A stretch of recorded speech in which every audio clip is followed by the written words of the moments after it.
একজন চিকিৎসক হালাল পন্থায় সম্মানের সাথে এই সমাজে বসবাস করার যথেষ্ট সুযোগ তার রয়েছে। এইটা অন্য পেশা এত নাই। তারপরে ভাই তোমার সবর নাই কেন, বোন তোমার সবর নাই কেন? এখন কোম্পানি থেকে তোমার গাড়ি লাগবে, তোমার ফ্ল্যাট লাগবে, বিদেশে যাইতে হইলে তোমার টিকিট লাগবে, স্পন্সর লাগবে, তোমার ছেলের বিদেশে টাকা মাসে মাসে এখান থেকে যোগান দেওয়া লাগবে, এবং সেইটা দিবে একটা মেডিসিন কোম্পানি। যখন মেডিসিন কোম্পানি তোমাকে এই সমস্ত ফ্যাসিলিটি প্রোভাইড করবে, তুমি তো সেই মেডিসিন কোম্পানির ব্যাপারে অন্ধ হয়ে যাবা। তখন ওর ভালো মন্দ সব কিছু তুমি এইভাবেই তার ফেভারে করতে থাকবা। এমনকি যারা আপনারা ব্যবসা করেন তারা এর সাক্ষী। বিভিন্ন কোম্পানির সেলস রিপ্রেজেন্টেটিভ যারা তারা আসে, দেখবেন যে বিভিন্ন প্রেসক্রিপশনের ছবি উঠায় যে ওই সাহেবকে তো এত ফ্যাসিলিটি দিয়েছি, দেখি উনি প্রেসক্রিপশনে আমাদেরকে কি ফ্যাসিলিটিটা দিল, আমাদের কোম্পানির ঔষধটা লেখলো কিনা। এটা যে কত বড় করাপশন, এটা হায়াত মৌতের একটা ব্যবসা। সেই জায়গায় এই ধরনের অন্যায় অবিচার করা হচ্ছে মানুষের উপরে। সাধারণ মানুষ কিন্তু এগুলো বুঝে না।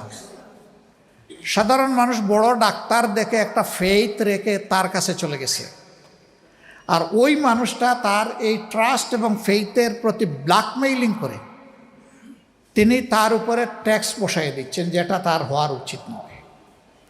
এটা শুধু মেডিসিনের ক্ষেত্রে না, আমাদের দেশে সাধারণ অসুখ নিয়েও কোথাও কোথাও গেলে স্পেসিফিক ইনভেস্টিগেশনের কথা না লিখে অনেকগুলা জুড়ে দেওয়া হয়। কারণ ওই ডায়াগনস্টিক সেন্টারগুলো আবার ওনাদের সাথে বেনিফিটের পার্টনারশিপ করে, নট ইনভেস্টমেন্ট পার্টনারশিপ। ওনাদের ইনভেস্টমেন্ট অর্থটুকু যে ওনার একটা পরিচিতি আছে, উনি একজন চিকিৎসক, উনি কোনো একটা পদে চেয়ারে বসে আছেন, এইটাই তার ইনভেস্টমেন্ট। এখন তিনি ওখান থেকে হয় পার্সেন্টেজ পাবেন, না হয় এই ধরনের কমিশন পাবেন, একটা কিছু তিনি বুক করবেন। আমি যতটুকু হালাল এবং হারামের সীমা বুঝি, নির্দ্বিধায় বলতে পারি এগুলো সম্পূর্ণ হারাম। হারাম দিয়ে আগুন দিয়ে আপনি পেট ভরবেন কার জন্যে? আপনি তো এত টাকা খেয়ে দুনিয়া থেকে যেতে পারবেন না, পরেও যেতে পারবেন না, ভোগও করতে পারবেন না।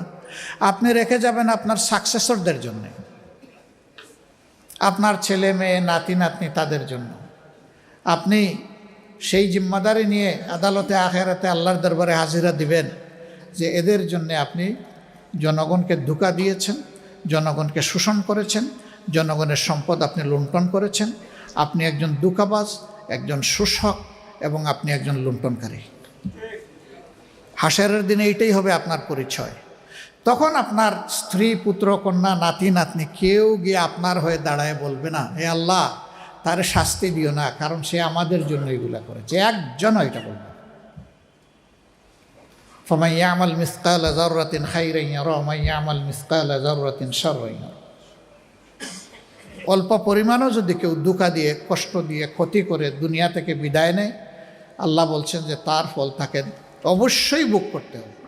আবার এর আগে আল্লাহ বলেছেন না, সে যদি ক্ষুদ্রাতি ক্ষুদ্র পরিমাণ কোনো নেকামল, ভালো আমল, কল্যাণের কাজ করে, অবশ্যই আমি আল্লাহ খুশি হয়ে তার হাতে তার উপহার তুলে দেব। আল্লাহ দুইটাই দিয়েছেন, সুসংবাদও দিয়েছেন, আবার আল্লাহ ওয়ার্নিংও দিয়েছেন। এই কথাগুলোর যত চর্চা হবে আমাদের নিজেদের ব্রেইনে, তত বেশি আমরা পার্সোনালি লাভবান হব। এর দ্বারা অন্যরা সমাজও লাভবান হবে। এইভাবে ভালো কথার এবং ভালো আমলের চাষ একটা সমাজে যত বেশি হবে, আমরা লাভবান হব।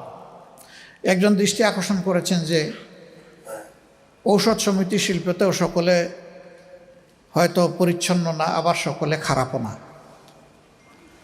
আবার ডাক্তারদের মধ্যে সকলে খারাপও না, আবার সকলে ভালোও না। আমরা দোয়া করি একজন মানুষও যদি খারাপ থাকে সেও যেন ভালো হয়ে যায়, তার ক্ষতি থেকে এই সমাজ যেন রক্ষা পায়। আর যত লোক ভালো হবে, আমাদের কাছ থেকে কারো বাহাবা পাওয়ার দরকার নাই, সে আল্লাহ তাআলার কাছ থেকে বাহাবা পাবে ইনশাআল্লাহ। এইভাবে একটা দরদি সমাজ আমরা সবাই মিলে গড়তে পারবো ইনশাআল্লাহ। এখন কথা হলো, ডাক্তাররা কি আলাদা কোনো জগতে বাস করেন? কেমিস্ট অ্যান্ড ড্রাগিস্ট যারা, তারা কি আলাদা কোনো জগতে বাস করেন? না, একই বাংলাদেশে আমরা বাস করি। রাস্তায় যদি একটা পশু মরে পচে দুর্গন্ধ বের হয়, এখানে ডাক্তার গেলেও তার নাকে লাগবে, আমি গেলেও লাগবে, আপনারও লাগবে।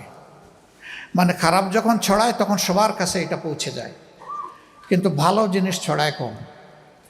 একটা তেলাপোকাও যদি আপনার ঘরের কোনায় মরে থাকে, দেখবেন আপনি ঘরে ঢুকে বললে কি একটা গন্ধ আসতেছে, দেখো তো কোথার থেকে আসতেছে, সারা ঘরটা গন্ধে ভরে যাবে।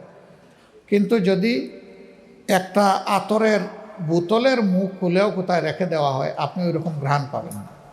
ওই ভালো জিনিস পাইতে হইলে ওর কাছে যেতে হয়, আর মন্দটার কাছে যাওয়া লাগে না, ওইটা সবাইকে আক্রান্ত করে ফেলে, জড়িত করে ফেলে। আমাদের সমাজটা এরকম হয়ে গেছে। আমাদের ছোট্ট একটি ঘোষণা যে আমরা এই সমস্ত অব্যবস্থাপনার বিরুদ্ধে দাঁড়িয়েছি, দাঁড়িয়ে থাকবো, চলতে থাকবো, থামবো না ইনশাআল্লাহ, যতক্ষণ পর্যন্ত সমাজ থেকে এগুলা দূর না হবে। এখন যারা অপকর্মের সাথে অথবা অনিয়মের সাথে জড়িত, তারা আবার চিন্তিত হওয়ার কোনো কারণ নেই। তাদের জন্য সুসংবাদ, তারা অন্যায় পথে টাকা রুজি করে মানসিক যন্ত্রণায় ভোগেন। আল্লাহ তাআলা হালাল পথে যখন তাদের রুজির রাস্তা প্রশস্ত করে দিবেন, তখন মানসিক প্রশান্তিতে তারা থাকবেন ইনশাআল্লাহ। তারা সম্মান নিয়ে থাকবেন। রাষ্ট্রের বড় দায়িত্বে বসেও যদি একজন অন্যায় অপরাধ করে, ঘুষ খায়, দুর্নীতি করে, তার জীবনে কোনো শান্তি নাই, সম্মান নাই। এমনকি যদি সুপ্রিম কোর্টের অ্যাপিলেট ডিভিশনের বিচারপতি হন এবং তিনি তার বিবেকের বিপক্ষে কাজ করেন, তার শিক্ষার বিপক্ষে কাজ করেন, তারও কোনো শান্তি নাই। এই 5 তারিখের পরে আমরা এমন একজন বিচারপতিকে কলা পাতায় জঙ্গলের মধ্যে আবিষ্কার করে নাই জনগণ। কেন? কারণ তিনি এমন অপরাধ করেছেন যে এই সমাজে তার দাঁড়িয়ে থাকার সৎসাহস ছিল না।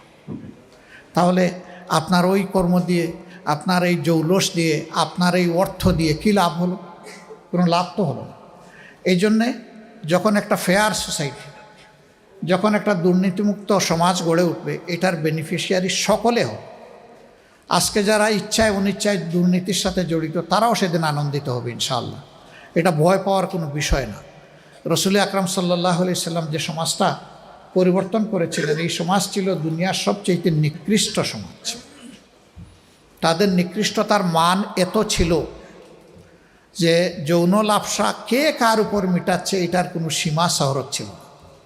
মা বোন কে কার কি এটাও দেখত না। সেই রকম একটা জঙ্গলের জঘন্য সমাজ ছিল। এমনকি নিজের হাতে ঠান্ডা মাথায় নিজের ঔরসে জন্ম নেওয়া মেয়েকে বাবা অনেক সময় জীবিত কবর দিয়েছে, অনেক সময় হত্যা করে নিজ হাতে কবর দিয়েছে। মানুষ যেন তাকে মেয়ের বাবা হিসাবে পরিচিত না করে। এই জন্য কত জঘন্য পর্যায়ে একটা সমাজ গেলে এই অবস্থা হয়। সেই সমাজ আল্লাহর বিধান এবং রসুল করিম সাল্লাল্লাহু আলাইহি সাল্লামের বরকতময় হাতে আমূল পরিবর্তন হয়ে গিয়েছিল। কি হলো?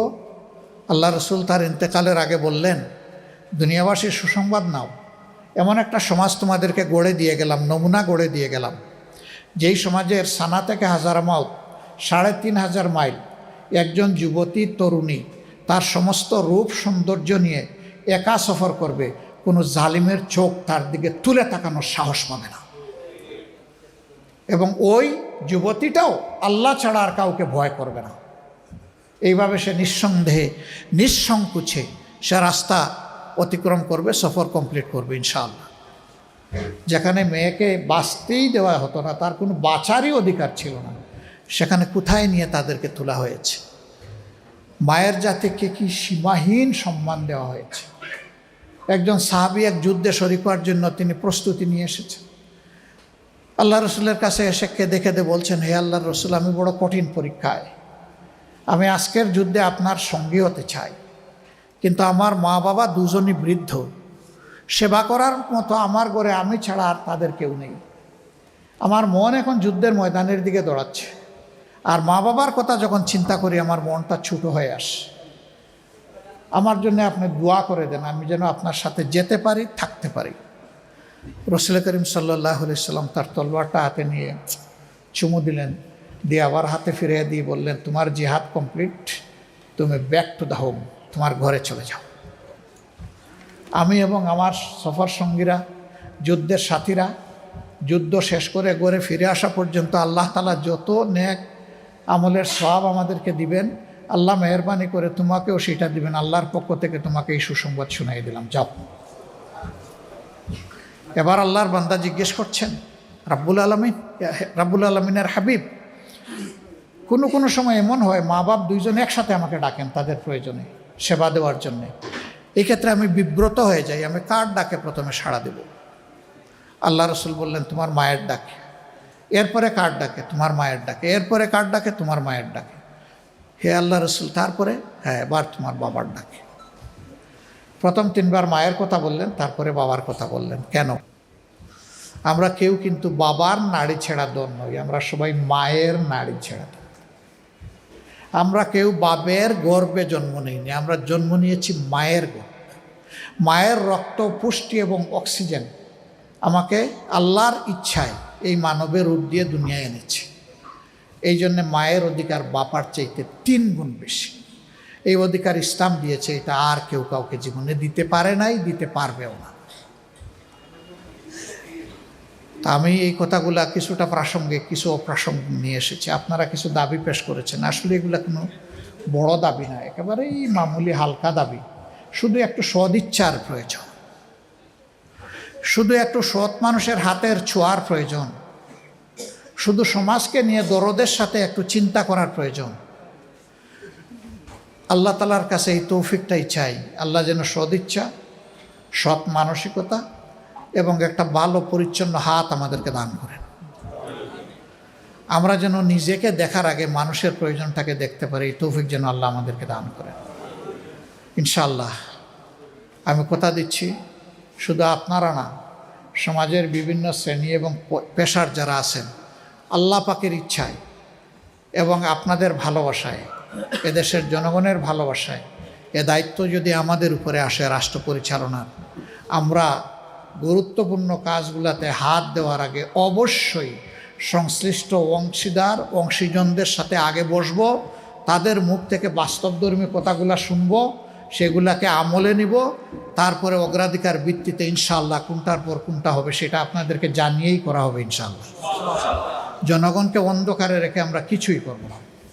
জনগণকে সাথে নিয়ে স্পষ্ট আলো এনে আমরা আল্লাহ তৌফিক দিলে এই সমাজটাকে পরিবর্তন করতে চাই, সাজাতে চাই। তবে আমাদের কথা, পচা সমাজ আর চলবে না, এ সমাজ বদলাতেই হবে। একটা বদল আমরা চাই, একটা পরিবর্তন আমরা চাই।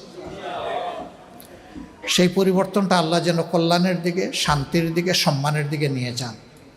বাংলাদেশ যেন মাথা উঁচু করে দাঁড়াতে পারে। আমরা যেন আমাদের যুব সমাজের প্রত্যাশা পূরণের হাতিয়ারে পরিণত হতে পারি। আর যুব সমাজের জন্য সুসংবাদ তৈরি হোক, আমাদের লড়াই তোমাদের হাতে এই সমাজ তুলে দেওয়ার জন্যে। তোমরা প্রস্তুত হয়ে যাও এটাকে ধারণ করার জন্যে। আমরা সেদিন তোমাদের জন্যে দোয়া করব, খুশি হয়ে আল্লাহর দরবারে তোমাদের জন্য বরকতের দোয়া করব, এবং আমাদের যতটুকু সাধ্য থাকে সবটুকু দিয়ে তোমাদের হাতকে আমরা মজবুত করব ইনশাআল্লাহ। আল্লাহ তাআলা এমন একটি সমাজ সমবেতভাবে সকলে মিলে আমরা যাতে করতে পারি, যেই সমাজে ইনসাফ থাকবে, যেই সমাজ কুরআনী সমাধানের মাধ্যমে চলবে, যেই সমাজে মানুষ মানুষকে সম্মান করবে, ভালোবাসবে, এরকম একটা দরদি সমাজ, মানবিক সমাজ আল্লাহ যেন আমাদেরকে গড়ার তৌফিক দান করেন। আজকে আমাকে এখানে দাওয়াত দিয়ে আপনারা আপন ঘরে তারপরেও সম্মানিত করেছেন, আমি কৃতজ্ঞ। আপনাদেরকে অসংখ্য ধন্যবাদ এবং শুকরিয়া জানাই। আল্লাহ তাআলা এর বিনিময়ে দুনিয়ায় আপনাদের সম্মান এবং রিজেক দুইটাই বাড়িয়ে দিন, এবং আখেরাতে আল্লাহ তাআলা আপনাদের সাথে আমাকেও অপমান অপদস্থতা থেকে রক্ষা করুন, এবং জান্নাতের নিয়ামত দিয়ে আল্লাহ যেন আমাদেরকে খুশি করেন। সুবহানাকাল্লাহুম্মা ওয়া বিহামদিকা আশহাদু আল্লা ইলাহা ইল্লা আনতা আস্তাগফিরুকা ওয়া আতুবু ইলাইক। আসসালামু আলাইকুম ওয়া রাহমাতুল্লাহি ওয়া বারাকাতুহু।